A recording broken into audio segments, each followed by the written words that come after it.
Garcia Pereira, começo por si. Antes de olharmos para esta perspectiva de remodelação do Executivo, deixe-me recuar aqui até à noite de domingo ao discurso de Cavaco Silva. Pergunto-lhe se esperavam um desfecho diferente, depois de saber que as negociações para o Acordo de Salvação Nacional não tinham chegado a bom porto. Boa tarde. Eu acho que não se esperava um desfecho diferente, não era, desde que se soube que as negociações para o Acordo dito de Salvação Nacional, que seriam do Acordo do Enterro Nacional, se tinham gorado, porque o que isto mostrou, ainda e uma vez mais, é que nós temos um Presidente da República que estava ali para defender o seu governo. Eu julgo que, de facto, é algo que nos deve fazer refletir seriamente e com alguma amargura. Eu acho que este episódio demonstrou é que não é possível, com um Presidente da República destes, apiar um governo que se mantém ilegitimamente no poder, a fazer exatamente o contrário daquilo que prometeu quando se apresentou às eleições e com base na qual obteve os votos.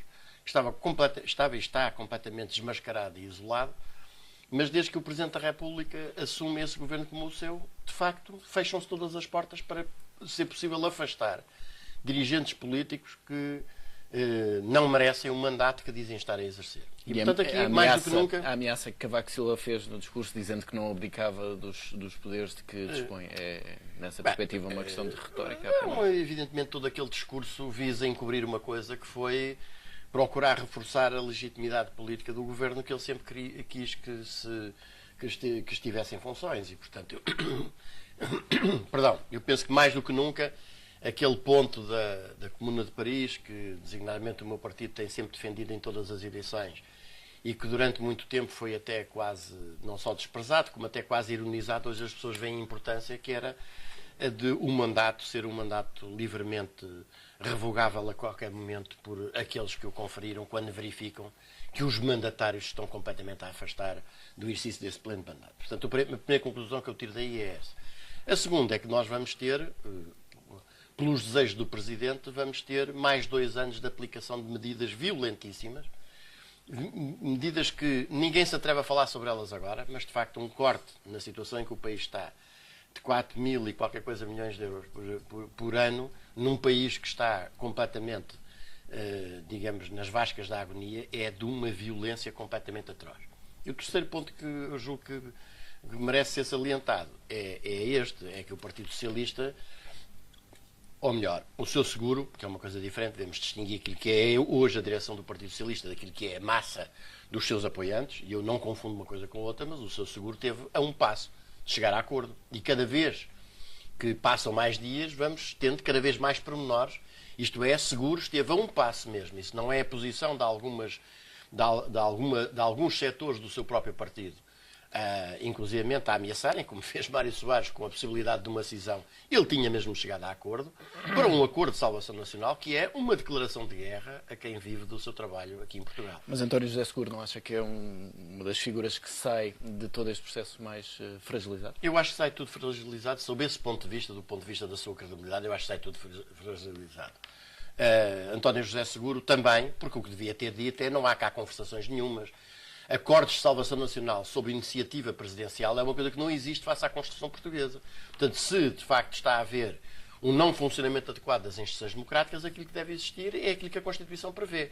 E, portanto, isto é um golpe de Estado e nós, isto era a posição que um partido político democrático e patriótico devia ter assumido, não participamos nisso. Mas a posição de subserviência é de tal ponto, convém também não esquecer isto, que inclusivamente estes partidos políticos aceitaram ir para negociações com um bufo do Presidente lá presente.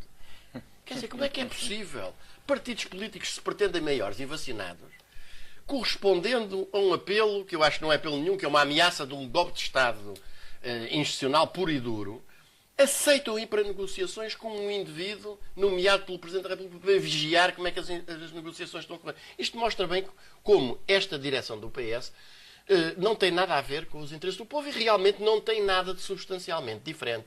E esta é que é a questão. As divergências que nós agora conhecemos, os pontos em que tiveram de acordo e os que tiveram em desacordo, mostram que, quanto às questões essenciais, a dívida o povo português deve ser esmifrado ou não deve ser esmifrado para pagar a dívida. O PS, o seu seguro, acha que sim. Nós devemos permanecer no euro e, portanto, amarrados à senhora Merkel e de joelhos perante os seus ditames. O Sr. Seguro acha que sim. Portanto, nestes aspectos fundamentais não há nenhuma divergência essencial. E, portanto, eu acho que o PS do Sr. Seguro também sabe mal daqui e eu acho, e já agora, acho que também os partidos da chamada oposição de esquerda também saem muito mal nisto. Para já, o disparate completo da moção de censura dos Verdes, quer dizer... Foi, de facto, um favor ao Governo? Eu acho que acaba por ser, objetivamente, um favor ao Governo, por um lado, e, por outro lado, o gastar de uma munição é a última moção de censura que pode ser utilizada e, portanto, de inviabilizar a possibilidade, num momento futuro de particular crise, de algum novo desentendimento entre a coligação governamental, inviabilizar isso numa situação em que se sabe à partida que isso não só vai ser chumbado, como vai servir para que a atual, não já sociológica e presente no país, mas a atual maioria parlamentar possa esgrimir o argumento de que venceu, acho que é um disparate completo. E depois o PCP e o Bloco de Esquerda, eu acho que têm uma posição que mostra que não tem qualquer ideia de qual é o caminho alternativo que deve ser prosseguido. O Bloco de Esquerda, enfim, pela voz do seu mentor ideológico, Francisco Louçã, acha que pelo menos uma parte da dívida deve ser paga e que nem pensar em sair do euro. Portanto, não se vê que diferença substancial é que há em relação ao programa do governo. Será um problema de doses e de ritmos, nada mais do que isso. E o PCP insiste numa posição que é de, por um lado, uma posição, a meu ver, errada, que é do governo patriótico e de esquerda, que já, como já tive a oportunidade de dizer aqui, é uma visão redutora da aliança de classes e de forças políticas que devem ser unidas para mandar a borda fora os sequazes e os acólitos da Troika. E, por outro lado, à saída disto, em vez de apontar o fogo ao alvo principal, e o alvo principal à saída de todo este imbróglio, é só um, é Cavaco Silva. Quer dizer, o que isto demonstrou é que este governo não pode ser posto na rua sem que Cavaco vá com ele também. Deixe-me dar a palavra também ao Luís Gomes, entra no Partido Socialista e, portanto, empenha-se em... Não quero dizer que não haja críticas, eu acabei de as fazer aqui, ao Partido Socialista, mas em vez de centrar o fogo e chamar imediatamente os trabalhadores e os democratas em geral a lutar pelo afastamento de um Presidente da República que rasgou completamente a Constituição da República, não está com o fé de ver na esperança de que nas próximas eleições consiga mais uns votozinhos. Eu acho que isto é tudo errado. Vamos lá ver.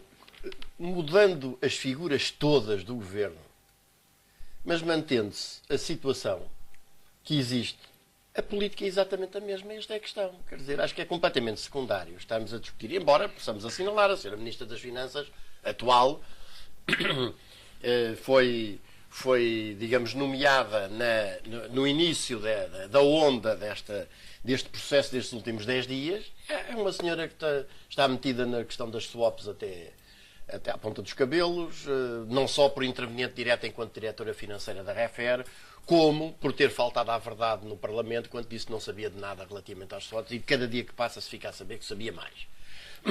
E, bem, isso é um fé de ver, porque a questão é esta: o orçamento terá um tempo para o orçamento. O orçamento está feito.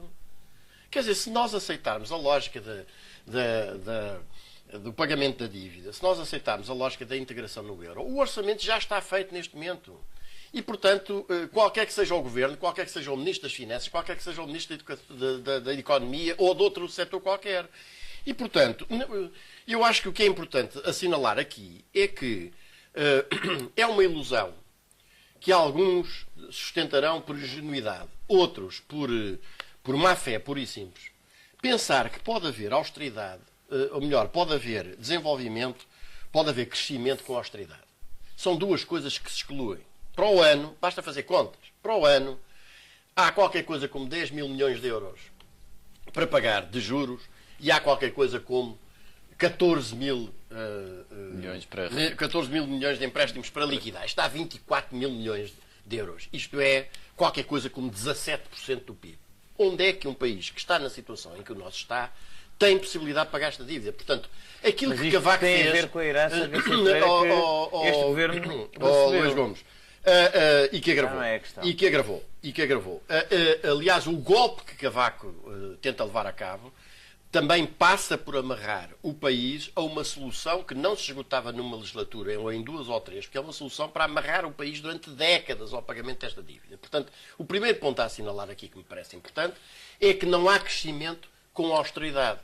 E o segundo é que não há orçamento nacional correspondente a interesses do país enquanto tal, enquanto houver a pertença ao euro. E, portanto, o que é preciso, de facto, é rasgar soluções que permitam o país recuperar a sua liberdade de decisão, que não tem no interior do euro, e a sua soberania económica, que não tem se o povo português aceitar pagar uma dívida que não foi ele que contraiu, nem foi contraído. É assumir o incumprimento da dívida. Não é o incumprimento, é o não pagamento de uma dívida que não foi o povo português que contraiu, nem foi contraído a seu benefício. E, portanto, sem isto, toda a gente já percebeu que esta dívida é impagável. E mais, para utilizar uma expressão do antigo ministro das Finanças de Cavaco, Cadilha, é uma dívida secular. Ele, nessa medida, noutras não, mas nessa sabe o que diz.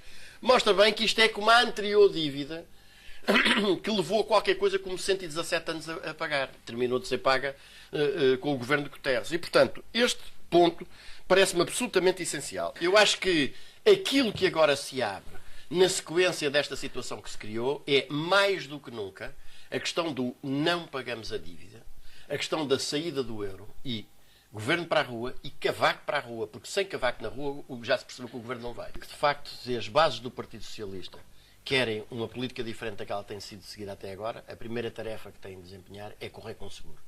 E a segunda, ou melhor, a segunda não em termos de importância, mas paralela com ela, é fazer naturalmente a crítica da governação de Sócrates, que foi um dos piores governos que Portugal teve e que até agora o PS não fez essa crítica.